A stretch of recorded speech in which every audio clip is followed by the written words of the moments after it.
अतिवृष्टीतून वगळलेल्या लोणार मेहकर तालुक्याचा यादीत समावेश। ठाकरेंची शिवसेना झाली होती आक्रमक। केंद्रीय मंत्री प्रतापराव जाधव यांनी केला पाठपुरावा।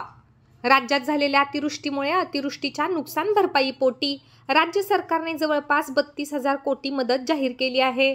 मात्र यादीतून बुलढाणा जिल्ह्याच्या मेहकर आणि लोणार तालुक्याला वगळण्यात आले होते। यामुळे ठाकरेंची शिवसेना अधिक आक्रमक झाल्याचं पाहायला मिळालं।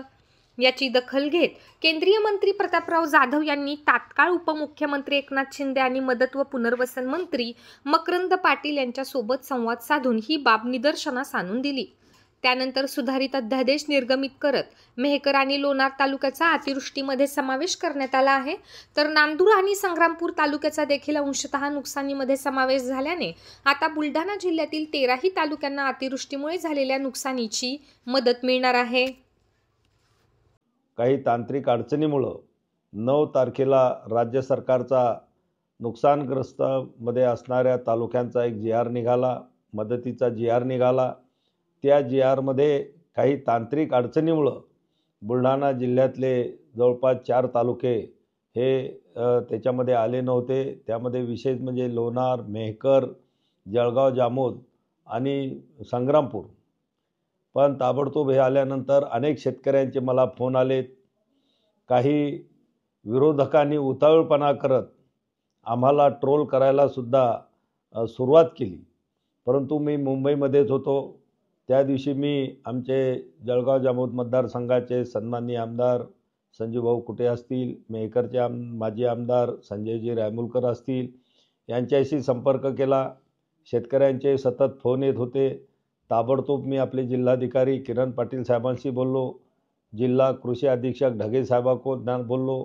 त्यांच्याकडून आपल्या जिल्ह्याचे जे काही पंचनामे आणि नुकसानग्रस्त तालुक्याची माहिती शासनाला पाठवली होती, ती सर्व माहिती मुंबईला ऑनलाईन बोलावून घेतली आणि ताबडतोब आपल्या राज्याचे मुख्यमंत्री आदरणीय फडणवीस साहेब असतील, उपमुख्यमंत्री एकनाथराव शिंदे साहेब असतील, अजितदादा असतील, तिथले आपले मदत आणि पुनर्वसन मंत्री मकरंद आबा जे आपल्या जिल्ह्याचे पालकमंत्री आहेत ते असतील, किंवा कृषीचे जे सेक्रेटरी आहेत, या सगळ्यांशी मी ताबडतोब संपर्क केला।